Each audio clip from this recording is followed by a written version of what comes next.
¿Qué tal? ¿Cómo está usted? Hoy, aquí en el día del juicio, tenemos invitados de primera, algo muy especial para analizar el momento electoral que vivimos. Y cuando hablo del momento electoral, hablo de futuro. Hablo de usted, hablo de sus hijos, hablo de nuestro país, sumergido en una serie de condiciones que tal vez no se habían dado en otros momentos de la historia de México. Así es que hoy le invito a usted a que se quede con nosotros aquí en el día del juicio. Soy Miguel Ángel Velázquez. Aguánteme. Vamos a ir a un corte y vamos a regresar con nuestros invitados. Ya verá usted qué altura de conversación. Regresamos. Eduardo Juchín es periodista y escritor. Entre 1999 y 2006 fue consejero del Instituto Electoral del Distrito Federal, hoy Instituto Electoral de la Ciudad de México, donde presidió la Comisión de Fiscalización. Entre sus libros destacan Las Conjuras, Las Nuevas Elecciones, Medios de Comunicación y ¿Qué pex con el voto? Actualmente es columnista en El Heraldo de México en temas político-electorales. Jaime Fernando Cárdenas Gracia, abogado, académico y político mexicano que fungió como consejero del Instituto Federal Electoral entre 1996 y 2003. Fue diputado federal de 2009 al 2012. Es doctor en Derecho por la Universidad Nacional Autónoma de México y por la Universidad Complutense de Madrid. También es investigador de nivel 3 del Sistema Nacional de Investigadores del Consejo Nacional de Humanidades, Ciencia y Tecnología CONACYT, e investigador de tiempo completo del Instituto de Investigaciones Jurídicas de la UNAM. Y bien, gracias por quedarse aquí en el día del juicio. Mire, le voy a decir los nombres. Eduardo Juchín. Hola Miguel Ángel, me da mucho gusto estar en el día del juicio. Y desde luego Jaime Cárdenas. Muchas gracias Miguel Ángel por tu invitación. Es un gusto estar en tu programa. Y con usted que ya verá qué clase de programa tenemos hoy. Y quisiera empezar, si me permiten, maestro Juchín, planteándonos qué está pasando en este último tramo de las elecciones, qué está sucediendo con los debates, qué pasa con la guerra sucia, qué sucede con las intenciones de ir metiendo a un candidato a favor del otro sin el menor respeto por la voluntad política de nadie. ¿Qué está pasando con este país y con nuestras elecciones? Pues yo creo, Miguel Ángel, que lo peor que yo veo es esta degradación del debate público, del debate público formal en las instalaciones o los debates organizados por el INE y en la conversación pública. Yo veo que hay una exaltación del lodo, ¿no? Del lodo que se lanzan unos contra otros y que parece que no han aprendido que eso no reditúa.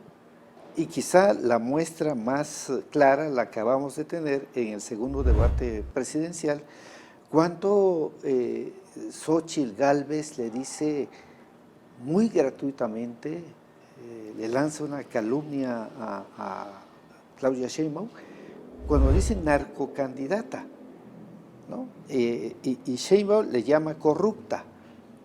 Nada más que yo creo que hay una tendencia, he observado una tendencia a equiparar ambos epítetos.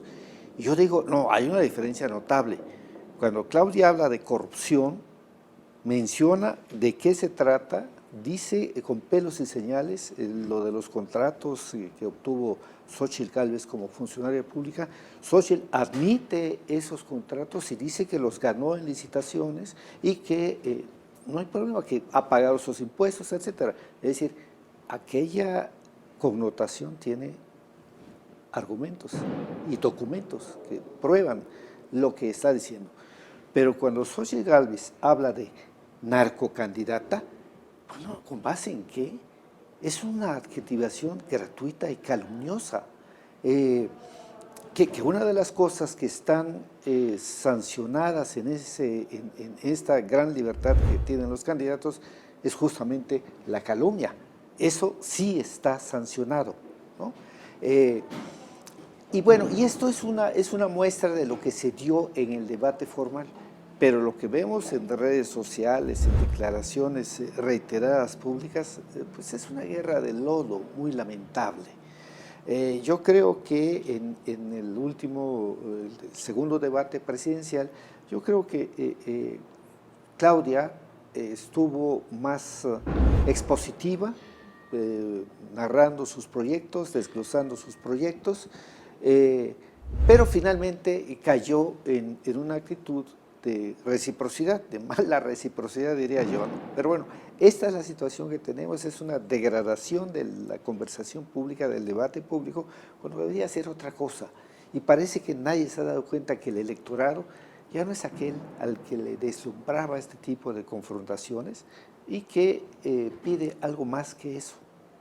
Eso es lo que me parece que está ocurriendo en este proceso electoral. Jaime, una de las cosas que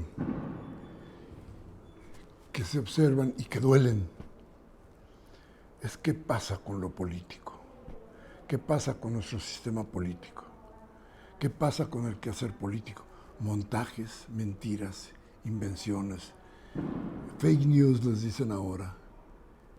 ¿Qué pasa con esto? ¿Qué sucede? ¿Por qué el sistema político permite todo esto?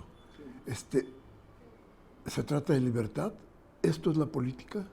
Sí, es muy lamentable.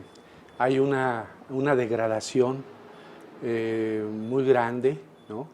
Estas campañas de lodo de las que habla Eduardo, ¿no? Que es una característica de este proceso electoral.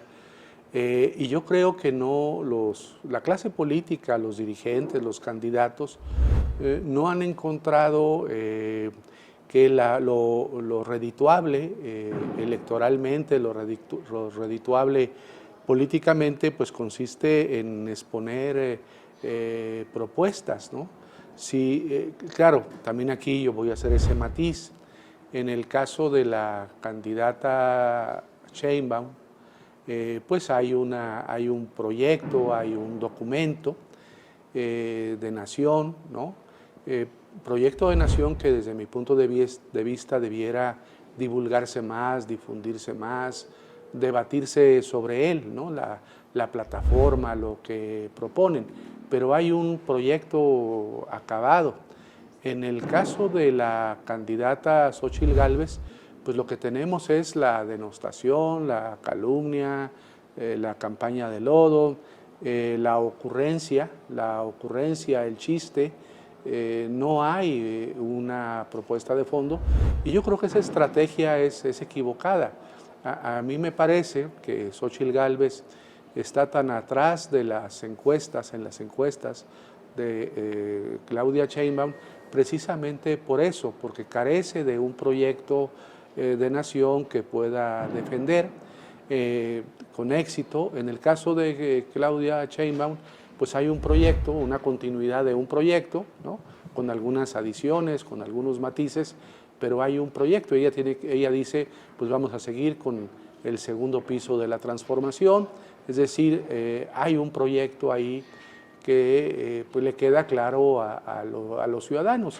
Ese proyecto pues, que implica el de Sheinbaum, pues implica programas sociales, incremento tal vez de los programas sociales, una propuesta muy sentida de Sheinbaum en la que insiste, que a mí me parece interesante, es la reforma al artículo 2 de la Constitución para que los pueblos originarios sean sujetos de derecho, en fin, las obras de infraestructura, el desarrollo, por ejemplo, de la red ferroviaria. Uno encuentra que hay un proyecto en Xóchitl Gálvez, lo que existe es una descalificación, ¿no? Entonces, sí es muy lamentable que la política no tenga esa, como actividad, como ciencia, como práctica, no tenga esa altura de miras y que pues estemos envueltos en un ambiente muy turbio, muy sucio, que pues tendrá consecuencias. Yo creo que esas malas campañas, esas campañas de lodo tendrán consecuencias electorales. Maestro Huichim, ¿abstención como salida a la deformación del acto político? Bueno, yo esperaría que no. porque quizá lo peor que puede pasar en una democracia que tiene elecciones libres, creíbles, no perfectas, pero creíbles, como es el caso de México, creo que lo peor que le puede pasar a la democracia es la abstención. Creo que es un error, hay que salir a votar. Y yo digo, aunque sea, si no está de acuerdo con ninguna de las propuestas, bueno, que elimine su voto, que lo anule, pero que vaya a votar. Yo creo que esto es fundamental en la democracia, de eso se trata, y la abstención, pues sencillamente no veo yo que pueda tener ninguna utilidad, ni como voto de protesta, porque, y repito, hay maneras de protestar yendo a votar, pero no absteniéndose. Y yo creo que vamos a tener en la próxima elección una votación muy cuantiosa, por una razón que no puede perderse de vista. Aparte de lo atractivo que puedan resultar los candidatos, las candidatas y el candidato presidenciales, aparte de eso está el hecho de que por primera vez habrá elecciones concurrentes en el número en que lo habrá, que incluye a todas las entidades federativas. Va a haber elecciones locales en todos los estados, incluida la Ciudad de México. Entonces, esto es un atractivo adicional para el elector, porque ya sabemos que la autoridad que más le importa al ciudadano es la que tiene contacto directo, es decir, la que le suministra el agua, la que se encarga de la basura, de la limpieza, del buen estado de las instalaciones, y esas son las autoridades locales. Los ayuntamientos, en el caso de los estados, y en la Ciudad de México las alcaldías, esas nos importa mucho a los ciudadanos por razón de cercanía. Y como va a haber elecciones locales en todas las entidades federativas, esto me parece que es un incentivo para la participación del ciudadano. De modo que yo puedo prever una presencia muy grande en las urnas, una presencia de electores muy grande en las urnas, ya habrá que ver. Y bueno, pues los candidatos están haciendo su trabajo, en algunos casos no muy afortunado, estoy pensando en la alcaldía Benito Juárez, donde están las instalaciones de la jornada, donde la presencia de la candidata morenista pues es muy escasa, no se ve mucho, ¿no? Esperemos que estén haciendo su trabajo, porque de otra suerte volverá a ganar el Partido de Acción Nacional en la alcaldía Benito Juárez. Pues nuevamente, ya lleva un buen número de años, al grado de que han podido construir un cártel inmobiliario, llevan un buen número de años gobernando esta alcaldía. Pero digamos que hablo de esta alcaldía, pero hay otras en las que sí hay una actividad, una efervescencia preelectoral, que no veo yo en el caso de la Benito Juárez. Lo cual es llamativo por el hecho de que el candidato de la oposición, Santiago Taboada, fue alcalde de esta alcaldía, ¿no?, de esta demarcación. Entonces, pero bueno, son observaciones que pasan, pero lo general es que sí hay una efervescencia electoral en todo el país, por esta razón de las elecciones locales. Jaime, si hacemos caso a lo que dijimos hace un momento, y si la política tiene este enrarecimiento que huele por todos lados, ¿por qué no tiene efectos entre la población? Si, como dice el maestro Juchín, vamos a tener una gran votación. Yo creo que hay un divorcio entre la clase política, los candidatos y los ciudadanos, ¿no? Los ciudadanos están en otro nivel y pues están en exigencias en exigencias sociales, económicas, políticas, que muchos de los dirigentes y de los candidatos partidistas no entienden. Y tal vez por ese divorcio, por esa distancia, es decir, hay más seriedad, para decirlo de manera clara, coloquial. Hay más seriedad entre la ciudadanía que entre los candidatos. Y por la seriedad que hay en la ciudadanía, pues yo también pienso como Eduardo, no solamente por esta razón que él explica de las elecciones concurrentes, sino por esa seriedad, por ese compromiso, muchos ciudadanos saldrán a votar y desde luego votarán por aquellos proyectos políticos que representen algo, que tengan un contenido, que no sean solamente una descalificación.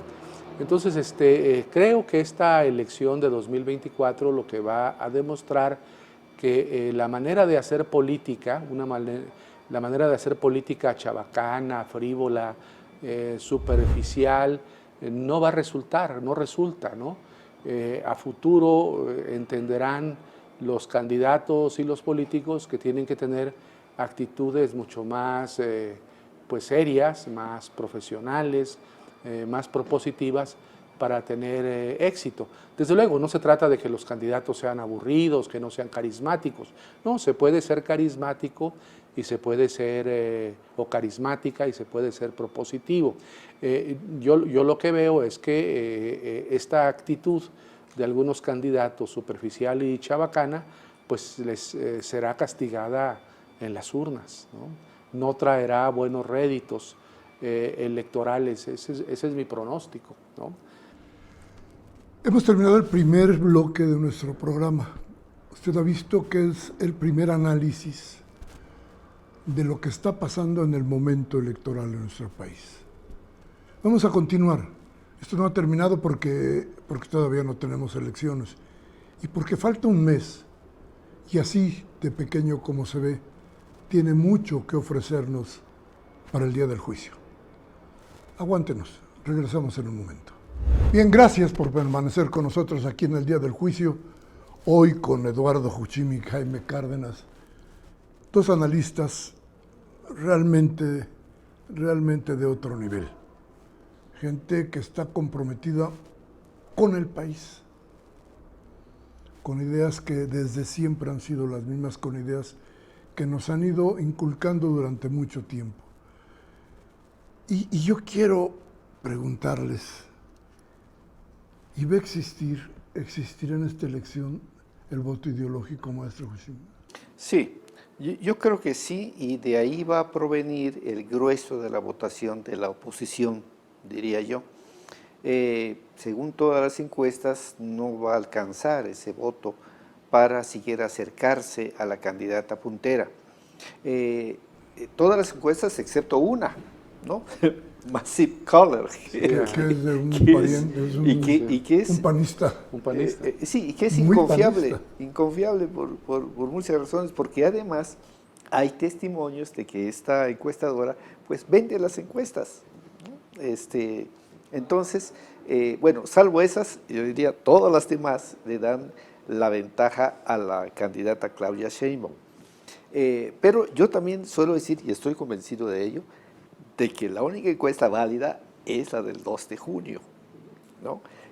Claro, no se puede subestimar el hecho de que estas mediciones de la mayoría de las encuestadoras pues son serias, ¿no? Es decir, cuidan a quienes van a entrevistar y en qué porciones del país, hay estratificaciones, hay estudios demográficos, etcétera, que permiten acercarse a la realidad.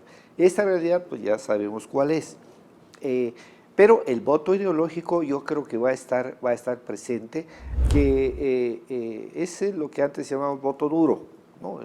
El voto duro que vota el ciudadano por un partido determinado, cualquiera que sean las condiciones y cualquiera que sea el candidato, y el partido X tendrá siempre el voto duro. Pero yo veo que el voto duro es cada vez menos duro o menos numeroso, ¿no? Como que el electorado mexicano, para mí, se ha sofisticado. Aquel votante que iba y como si tuviera consigna, cruzaba los símbolos de un partido en todas las boletas. Ese ya no es tan grande como antes, el colectivo, ¿no? El conjunto.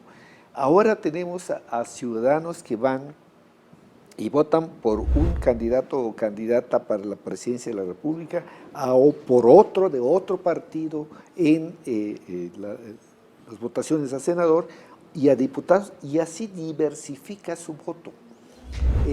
Por eso yo defiendo mucho la idea de que ya no hay que considerar al ciudadano mexicano como menor de edad. Y esto todavía permanece en varios estratos de la legislación electoral. El hecho de que no hay que poner al candidato, al ciudadano, hay que exponer al ciudadano a que un día antes de la elección sepa cómo están las preferencias electorales y en consecuencia se prohíben las encuestas. Yo digo, caray, pero es cuando más se pueden acercar las encuestas a la realidad.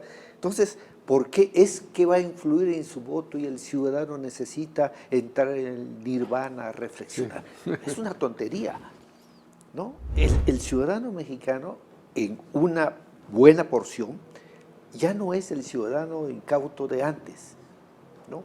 Ni siquiera cuando lo obligan o le compran el voto. Se las ingenia para votar de todos modos, aunque haya un compromiso de votar por determinado candidato, se las ingenia para votar por quien él quiera. Entonces, cuestiones como esta de las encuestas que no se permite, pues es una tontería, ¿no? Hay que eliminar ese tipo de restricciones. O la otra, la ley seca, ¿no?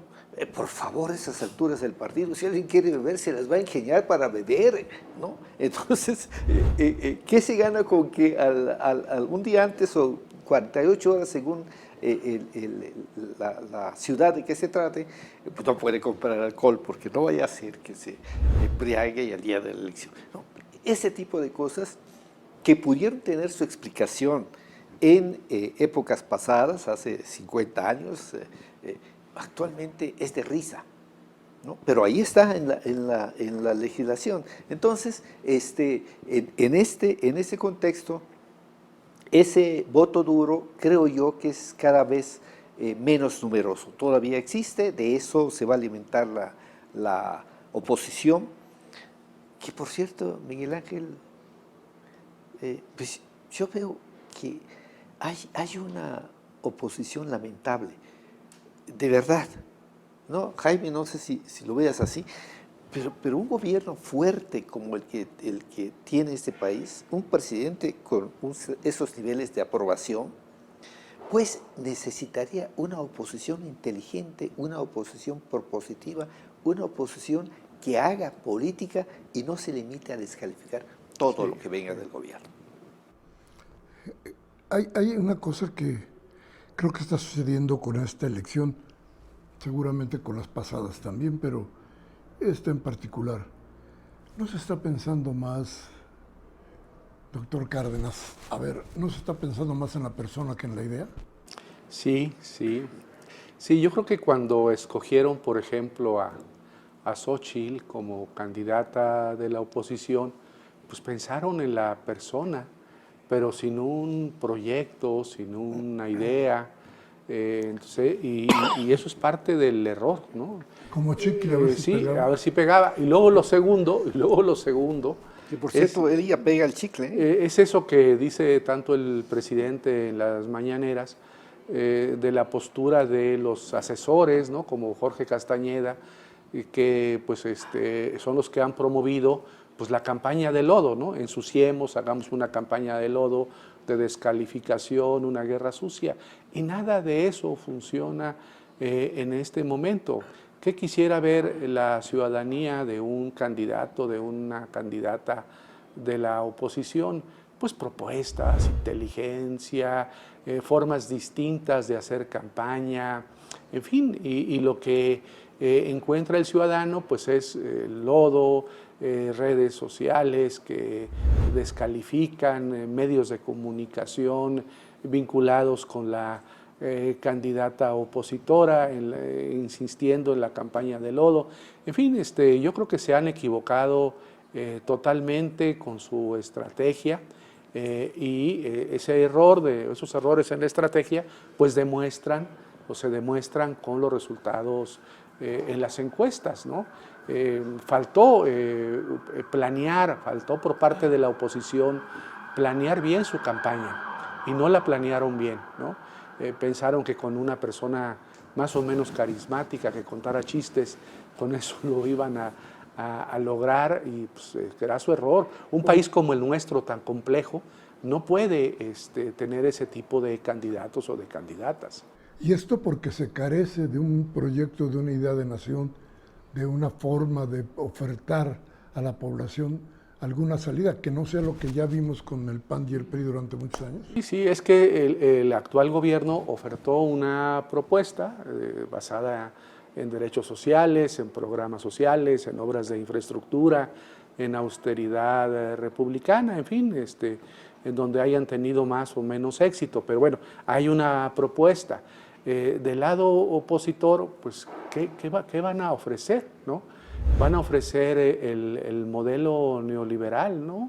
Vamos de nuevo a privatizar, a traer capitales para Pemex, lo dice a veces Xóchitl, vamos a traer capitales para que participen en Pemex, en CFE, en los negocios, en fin, ese modelo fracasó.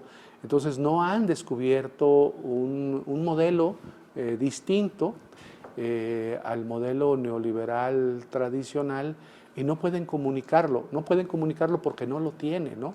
Entonces, fíjate ahora, ¿no? A mí me parece eso de risa, el debate sobre los programas sociales. Nosotros después de que votaron en contra de los programas sociales, nosotros no desapareceremos los programas sociales y defienden las cosas que ha propuesto este gobierno, ¿no? Entonces no tienen discurso, no tienen una propuesta, tampoco pueden decir que van a recuperar el modelo neoliberal salinista o cedillista o de Calderón, en fin, porque pues la gente los rechazaría, ¿no? No tienen nada, no tienen una propuesta propia. Yo creo que ese fue el error, ese ha sido el error de la oposición, de no haber construido intelectualmente, teóricamente, políticamente una propuesta que pudiera ser aceptable, que pudiera convencer o persuadir a los ciudadanos, a las ciudadanas de este país. A ver, maestro Joachim, entonces, ¿la oferta de la oposición se agotó con los gobiernos neoliberales? Pues es que pareciera que no tienen otro discurso. Y lo que decía Jaime, su propuesta, el grueso de su propuesta, el ancla, digamos, lo que le ofrecen para poder obtener votos, es los programas sociales que son el santo y seña del gobierno, ¿no? En realidad ahí yo veo un homenaje involuntario e implícito a López Obrador. Hacen campaña a favor del gobierno. Hacen campaña teniendo como oferta mejorar lo que este gobierno está haciendo. Y claro, tratan de olvidar que en San Lázaro, en la Cámara de Diputados, cuando el gobierno planteó la incorporación de los programas sociales a la Constitución, todos los diputados panistas votaron en contra y los pocos que no votaron en contra se abstuvieron. Entonces, hay esa contradicción, ¿no? Y claro, no quieren que se les exhiba como se les está exhibiendo en un spot de Claudia, cuando dice, hay un expresidente de la oposición que dijo, y aparece Fox hablando de... a trabajar. Sí, a trabajar, cabrones, que aquí no hay programas sociales. Y como dice Xóchitl, digo, si Fox hubiera propuesto esa es una oferta, a trabajar. Sí. Pero digo, si Fox hubiera propuesto hacer un spot en favor del gobierno y del candidato del partido en el gobierno, pues no hubiera tenido mejor idea que la que plasmó, ¿no? Y que la que plasmó justamente para oponerse a los programas sociales. En fin, que bueno, ni eso les sale bien a la oposición, porque el pasado lo condena, como diría, la condena, como se diría por ahí, ¿no? Su pasado neoliberal, su pasado de derecha, su pasado de oposición a los programas sociales, que han tenido tanto éxito que ahora son bandera también de la oposición. A ver, en el voto, en la composición del voto, ¿qué tanto va a pesar la gente que no encontró en este gobierno o que se decepcionó de este gobierno porque lo pensaban, por ejemplo, más radical? Bueno, yo creo que esas personas podrían abstenerse, no ir a votar. Algunos no tan radicales, a lo mejor votan por Álvarez Maínez, ¿no? Yo creo que sí. Álvarez Maínez va a restarle muchos votos, va a restarle, o por lo menos un porcentaje de votos importante a Xóchitl Gálvez. Entonces, pues es lo que podría ocurrir, ¿no? Los que se hayan decepcionado, bueno, hay tres escenarios, tres posibilidades. Uno es un acto de reflexión y decir, bueno, sí, no todo lo que hizo este gobierno me pareció, me gustó, pero sin embargo, pues es el gobierno progresista, es el gobierno de izquierda, voto a favor de la candidata del gobierno, ¿no? De la candidata del partido en el gobierno, por Claudia Sheinbaum. Otros, los más radicales, bueno, pues estoy enojado, no voto por nadie, ¿no? Esos se abstendrían, que creo que sería una minoría los que actuarían así. Y los más moderados, centro-izquierda, así, podrían acercarse a Álvarez Maínez, ¿no? Y votar por él. Desde luego no votarían por Xóchitl Gálvez. Eso es lo que yo pienso. A ver, muy rapidísimo, pero a ver, la Ciudad de México creo que va a ser un fenómeno aparte. Creo que tiene componentes muy interesantes. ¿Aquí hay una decepción de izquierda o no, maestro? ¿O estará exactamente en los niveles que ha estado en los últimos tiempos?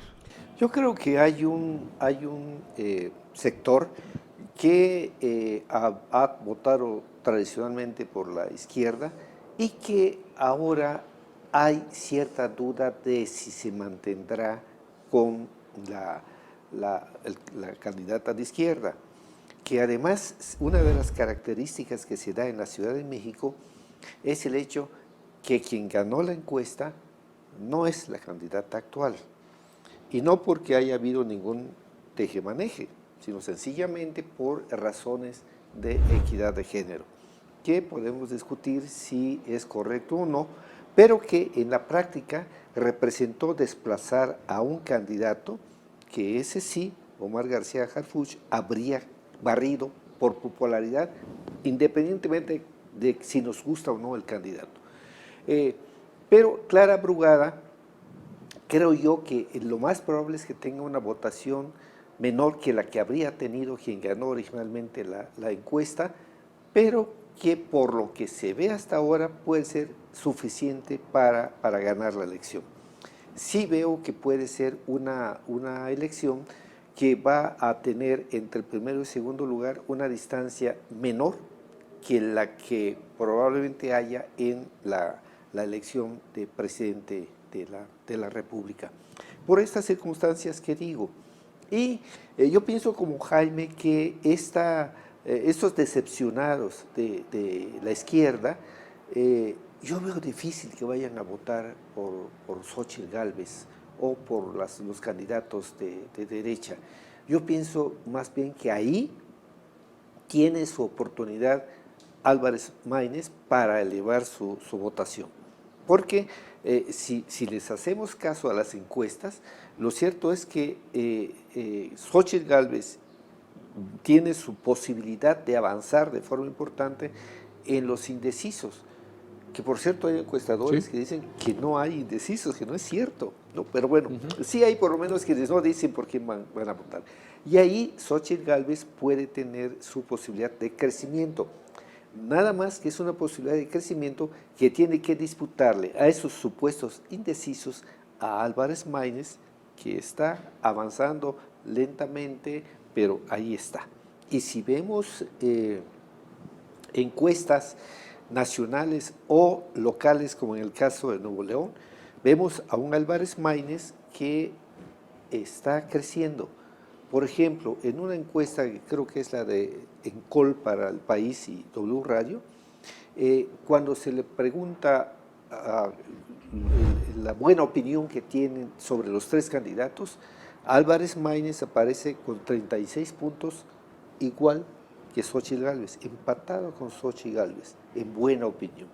Claro, Claudia tiene un porcentaje mucho mayor, de más del 60%, pero lo llamativo es eso, ¿no? Y cuando se dice, cuando preguntan por cuál candidato o candidata jamás votaría por la presidencia de la República, Xóchitl Gálvez aparece, si no recuerdo mal, con un 49% de que nunca votaría por ella. Y Claudia creo que anda por el 7, 9, algo así, con un porcentaje muy bajo en esa pregunta, ¿no? Entonces, pues el panorama parecería definido, pero yo sigo diciendo que la única encuesta válida es la del día de la elección. Doctor, ¿especial, diferente la elección en la Ciudad de México? Sí, yo creo que va a ser una elección, pues sí, más reñida, ¿no? Hay diferencia pequeña en las encuestas entre Clara Brugada y Taboada, pero yo también creo que Clara Brugada puede o va a ganar las elecciones, va a ganar las elecciones en la Ciudad de México. Lo que tal vez se vuelva muy interesante en la Ciudad de México, tú que eres un experto en la Ciudad de México, pues va a ser la vida política de la ciudad, la cantidad de alcaldías que tal vez, vamos a ver si son un poco más o un poco menos, gobernadas por partidos diferentes a Morena, y sobre todo la composición del Congreso local, en donde yo sí creo que va a haber una mayoría de Morena y de sus aliados en el Congreso local, pero todos sabemos que para efectos de nombramientos de magistrados, del fiscal o de la fiscal, de esos cargos, pues se van a requerir acuerdos con otras fuerzas políticas. Entonces, yo creo que vamos a vivir después del 2 de junio en la Ciudad de México, yo considero que sí ganará Clara Brugada, una vida política pues de otra naturaleza en la Ciudad de México. Puede ser o de gobierno dividido, ríspida, espero que no sea así, por lo menos no en todos los temas, ¿no? O de colaboración en algunos asuntos importantes para la ciudad. Y eso puede ser útil, puede que no sea tan malo para la ciudad en la prestación de servicios, en la vigilancia, en la supervisión, pero sí, yo creo que sí cambiará un poco, ¿no? La radiografía política de la ciudad, pero pensando que ganará Clara Brugada estas elecciones. Sin embargo, ganar no significa gobernar. No siempre ganar significa gobernar, porque si más o menos ocurre lo que estoy comentando, pues para gobernar va a requerir de otras fuerzas políticas. Eso no significa que sean los del PAN, en fin, vamos a ver cómo queda la composición electoral de la ciudad, pero sí va a requerir para ciertas decisiones el apoyo de otras fuerzas políticas. Tal vez, como se ven las encuestas, lo que nos dicen las encuestas, y también lo que ocurrió en 2021, que es un dato importante a tomar en cuenta. Que era un aviso ya. Un aviso ya. Bien, usted está escuchando cuál es la opinión y cuál es la visión de nuestros invitados que tienen entre las cosas que hacen todos los días, el estar mirando cómo viene lo político en nuestro país, cómo viene lo político ahora en lo electoral. Así es que, si usted nos aguanta un momento más, vamos a ir a un corte, vamos a regresar con Jaime Cárdenas y Eduardo Jochim para platicar en el último bloque de este programa sobre lo que nos va a suceder ya en menos de un mes. Aguántenos, regresamos en un momento. Bien, muchas gracias por seguir con nosotros aquí en el Día del Juicio. Y empezábamos este programa hablando de qué sucedería en este último tramo del proceso de la carrera electoral hacia un nuevo ejercicio del poder en nuestro país. Y planteamos cuáles son los elementos diferentes, por qué es diferente o más importante, si pudiéramos calificarlo de esa manera, esta elección.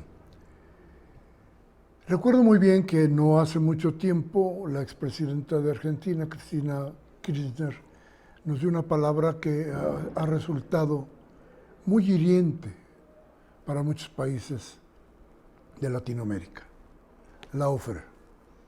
Esto que parecería como la red de protección del neoliberalismo para evitar que cualquier poder que no sea el que encaja en las ideas de esa forma de gobierno pudiera seguir adelante.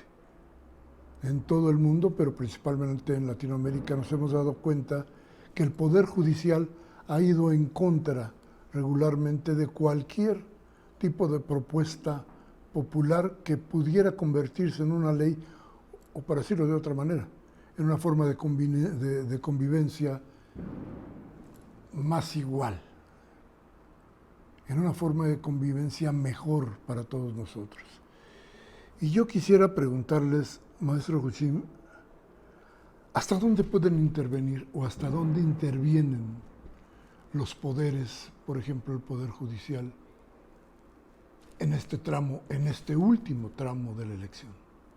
Bueno, por una parte está el hecho de esta confrontación real que existe entre el Ejecutivo y el Poder Judicial, por lo que hace a resoluciones, sobre todo que tienen que ver con el ramo penal. Y por otra parte está el freno, que significa la Suprema Corte, a las leyes, los proyectos que tiene el Ejecutivo o que empuja el Ejecutivo y que aprueba el Legislativo. Uno de los reproches a la Corte es que está interfiriendo en la tarea del Legislativo. Pero lo cierto es que efectivamente sí, el Poder Judicial pues es quien dice la última palabra sobre ciertos aspectos de la legislación, pero eso no lo hace por sí mismo, sino porque así está en la ley. Esto por una parte, que yo creo que ahí, cuando se le reprocha al Poder Judicial que libera delincuentes, inclusive homicidas, pues lo cierto es que el ciudadano común ya no sabe si efectivamente hay una acción deliberada de los jueces, que yo creo que sí, en muchos casos, no en todos diría yo, porque en los que no hay esta acción deliberada de los jueces, lo cierto es que hay una incapacidad de las fiscalías locales y la general de la República para hacer bien el trabajo. Si les llevan casos en que los derechos del delincuente o del presunto delincuente, que también tiene derechos, si les son violados sus derechos humanos, pues realmente yo creo que el juez tiene que, en una situación, sobre todo en que debe pesar la presunción de inocencia, pues tiene que actuar de acuerdo con el librito, ¿no? Si tú me traes a gente que a detenidos, pero no me presentas las pruebas suficientes para condenarlo, pues yo no puedo, o para encarcelarlo, pues yo juez no puedo hacerlo. En todo caso, ahí hay una corresponsabilidad. Esto no quiere decir que no sea cierto lo que se les reprocha a los jueces sobre que actúan mediante acuerdos inconfesables de dinero, ¿no? Por una parte. Por la otra, lo que tiene que ver con la elección directamente, yo tengo una gran preocupación por la situación del Tribunal Electoral del Poder Judicial de la Federación. Para mí es un cuerpo colegiado inconfiable que está en manos de dos magistrados, uno de los cuales publicó ayer hoy un artículo en La Jornada, Felipe Fuentes, y el otro Felipe de la Mata.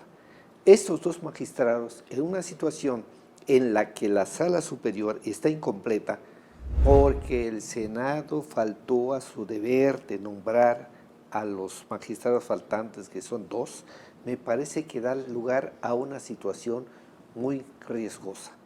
Porque para mí, estos dos magistrados que en la práctica controlan jurisdiccionalmente y administrativamente al tribunal, los que yo llamo los Felipes, son de los más inconfiables de los magistrados. De tal suerte que en una situación en la que la elección se cierre con relación a lo que plantean las encuestas y haya poca diferencia entre primero y segundo lugares en la elección presidencial, yo veo una situación muy peligrosa, porque fácilmente podrían derivar de ahí una demanda que muy probablemente procedería de la oposición para la nulidad de la elección. Si a esto tenemos la actuación del presidente de la República, que sí, no de una manera tan destacada como lo dice la oposición, pero que sí hay interferencia en asuntos electorales que no debiera el presidente abordar, pues entonces tenemos ahí una cama tendida, porque hay un acuerdo de la Sala Superior del Tribunal para registrar las interferencias de funcionarios públicos. Originalmente era un cuadernillo, una especie de libro negro para el presidente, pero no se aprobó, pero sí se aprobó un cuadernillo o una lista de infracciones de funcionarios públicos. Obviamente entre esos funcionarios públicos está el presidente de la República. En esa situación, en un momento en que hay un triunvirato que formalmente controla el tribunal y en la realidad son dos magistrados, yo veo una situación peligrosa. Creo que fue un error del grupo mayoritario en el Senado en no haber hecho los nombramientos que faltan para la Sala Superior.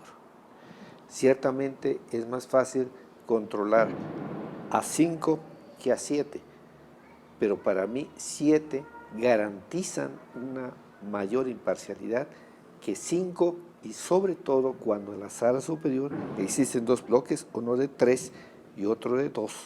Pero en este grupo de 3 que domina están dos magistrados inconfiables. Allí hay una situación para mí muy preocupante que me parece que no tiene remedio ya, porque para poder hacer los nombramientos tendría que haber un periodo extraordinario del Senado y eso me parece que no está en el horizonte.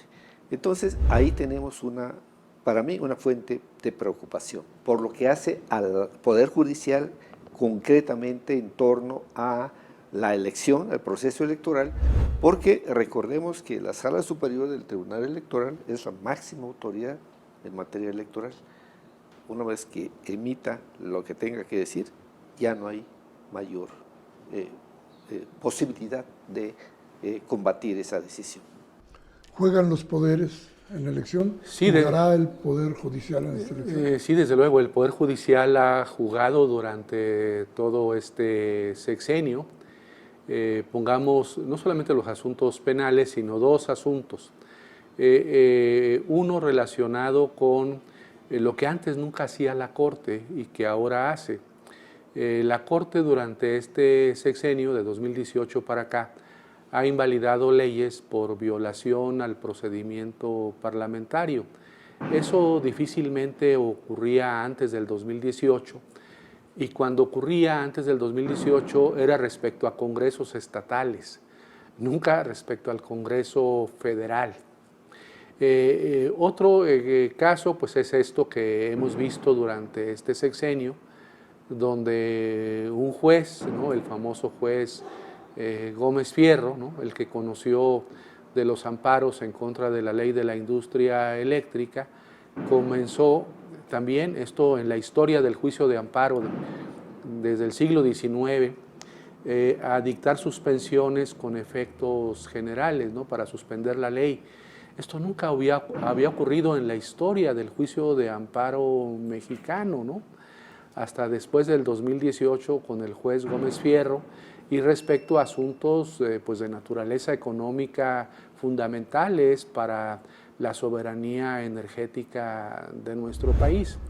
Entonces sí, el Poder Judicial en sus decisiones ha jugado en contra del modelo político, jurídico de la 4T. Se ha, creo, excedido en invalidar leyes porque se incumplen algunos requisitos del procedimiento parlamentario. Antes, por ejemplo, había un criterio que decía que una decisión del Pleno de las cámaras podía convalidar alguna irregularidad que hubiese ocurrido en las comisiones, ¿no? Ese tipo de criterios se abandonaron y ahora las irregularidades en el procedimiento parlamentario son muy trascendentes, muy importantes, y si no se cumplen, pues se puede invalidar una reforma legal. Y así lo ha hecho la Suprema Corte. Por ejemplo, lo hizo respecto al llamado Plan B electoral. Y lo otro, lo de la suspensión con efectos generales, bueno, obligó a esta reforma de hace unos días para que las suspensiones en materia de amparo siempre fueran respecto a actos particulares y concretos, porque siempre había sido así, ¿no? En la historia constitucional de México, bueno, y se han buscado argumentos en el Poder Judicial o en la academia para decir que lo que había inaugurado Gómez Fierro, pues estaba bien. Entonces, sí hay cambios de criterios en el Poder Judicial en contra del actual gobierno. Sí hay una suerte de lawfare, ¿no? Casos que interesan al gobierno, pues sabemos no son procesados adecuadamente. Eso no implica que justifiquemos los defectos que en una investigación pues a veces comete la policía, ¿no? O la fiscalía o las fiscalías. Desde luego que hay errores. Por ejemplo, en este asunto del hermano del Mencho, se dice que una razón para dejarlo en libertad fue porque hay un documento que la policía o la Guardia Nacional tiene que elaborar, que se llama el informe policial homologado, y ese es un informe que tienes que rendir pues cumpliendo ciertos requisitos. Parece que cuando lo elaboraron tenía defectos ese documento. Bueno, llega el asunto al juez y el juez dice, pues ese informe estuvo mal llenado, y deja en libre al hermano del Mencho. Es cierto que en este momento el sistema penal en México, por el cambio del modelo al sistema acusatorio, pues es una suerte de coladera, ¿no? Todo el mundo sale libre, hay pocas resoluciones, bueno, pocas sentencias, en parte porque el nuevo sistema procesal penal permite medios alternos de solución de conflictos, los acuerdos reparatorios, que eso antes no existía en nuestro derecho, los juicios abreviados, que tú confiesas y te dan una penalidad menor. Por ejemplo, el funcionario que se robó el expediente de la Casa Blanca, ese confesó y dijo, pues sí, y ya le tocó una pena tan pequeña que ni siquiera pisó la cárcel, ¿no?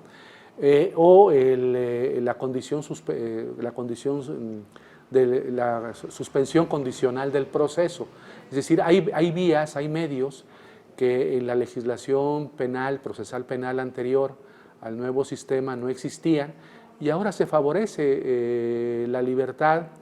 Es muy complicado obtener una orden de aprehensión, es muy complicado que se dicte, bueno, además por las decisiones de la Corte Interamericana de Derechos Humanos, que se dicte una prisión preventiva oficiosa. El Pleno Regional Norte del Poder Judicial dice que tienen que ser todas justificadas. En fin, desde luego hay un cambio muy importante en el sistema penal que no hemos aquilatado bien los mexicanos, la sociedad, pero es un modelo que favorece la libertad de las personas y no el mantenimiento en prisión de las personas que cometen delitos, ¿no? Entonces eso desde luego la sociedad lo ve mal, creo que hace falta explicar muy bien este nuevo modelo, evaluarlo y ver si está funcionando o no, hacerle ajustes, pero por lo que ve al lawfare y al papel de la Corte, pues yo creo que es evidente con estas decisiones que ha adoptado, con esta investigación en contra de los colaboradores del exministro Saldívar. En fin, hay una actitud de encono, de enfrentamiento con el gobierno, con el poder legislativo, como lo ha explicado muy bien Eduardo, y desde luego el Poder Judicial puede jugar algunas bazas, ¿no? Si yo creo que lo prudente sería, a menos de que se violara un plazo y se incurriera en alguna responsabilidad, que en este mes previo a las elecciones pues se mantuvieran discretos, ¿no? Y después del 2 de junio pues resolvieran todo lo que corresponda resolver, pero me temo que van a comenzar a resolver cosas antes del 2 de junio que pueden tener algún impacto electoral. Eso es precisamente el asunto. A ver, el hecho es que de alguna u otra manera, cuando ciertos personajes, por las razones legales o las que se quieran, quedan en libertad, propician violencia. Y la violencia se está usando hoy como un arma política, ¿es cierto?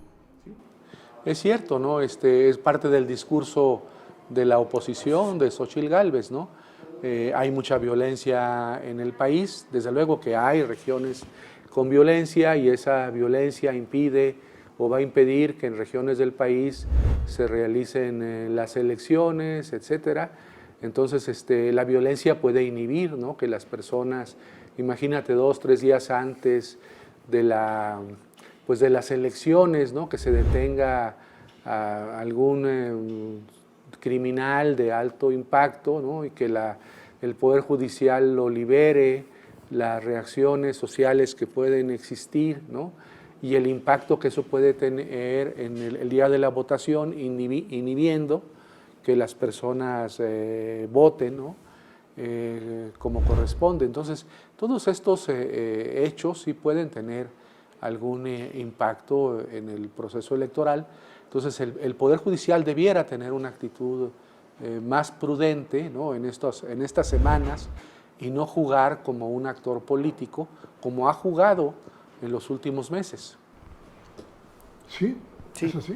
Sí, yo estoy de acuerdo con Jaime. Lo sensato sería que el Poder Judicial pusiera esa actitud de confrontación con el Ejecutivo y menos o más todavía que tuviera cuidado en relación con sus resoluciones que pudieran tener ese impacto del que hablaba Jaime, ese impacto sobre el proceso electoral. Efectivamente, yo creo que en el Poder Judicial, particularmente en la Suprema Corte, es necesario que prevalezca la prudencia, porque sí hay una actitud de confrontación que yo creo que es mutua, pero finalmente al Poder Judicial le corresponde como última instancia en muchos de los asuntos que tienen que ver con los otros poderes, es necesario que haya una actitud de prudencia, sin apartarse de la ley, por supuesto, y sobre todo de tener en cuenta los tiempos electorales. No pasa nada si una sentencia importante se emite la segunda semana de junio, cuando ya haya pasado la elección. Por ejemplo, ¿no? Y sería insensato que pudiera usarse, aunque no fuera deliberada la intención de favorecer a uno de los contendientes, a la oposición, aunque no fuera deliberado. Yo creo que eso lo tiene que tener presente, porque puede ser no deliberado, pero sí puede tener incidencia en el proceso.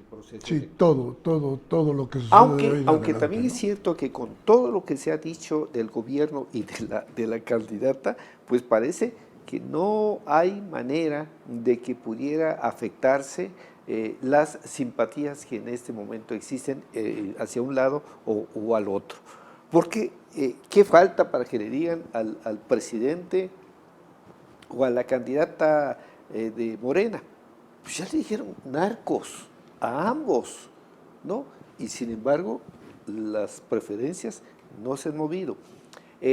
Aún así, es indeseable que esta escalada del lodo continúe y lo que menos podría esperarse, lo que menos debería ocurrir es que el Poder Judicial fuera partícipe en favor de la oposición.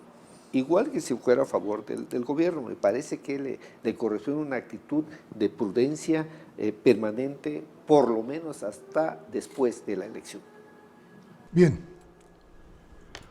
usted ha escuchado, a ver, nuestros invitados hoy abrieron una ventana muy interesante para usted, para que desde ahí puedan observar, se pueda analizar, se piense en lo que viene que es un futuro inmediato, las elecciones, el día del juicio. Así es que, maestro Josín, muchísimas gracias por estar con nosotros. Jaime, muchas gracias, Miguel Ángel. Como muchas siempre, gracias, muy Eduardo. agradecido. Muchas gracias. Ojalá nos puedan aceptar una invitación para luego hablar de qué pasó en esta elección. Por Muy bien, con mucho que gusto. hubo con mucho gusto. elección, que yo creo que habrá mucho que analizar, y mucho que decir ¿Cómo no? al respecto. ¿Cómo no? Y a usted muchas gracias por estar con nosotros en el Día del Juicio.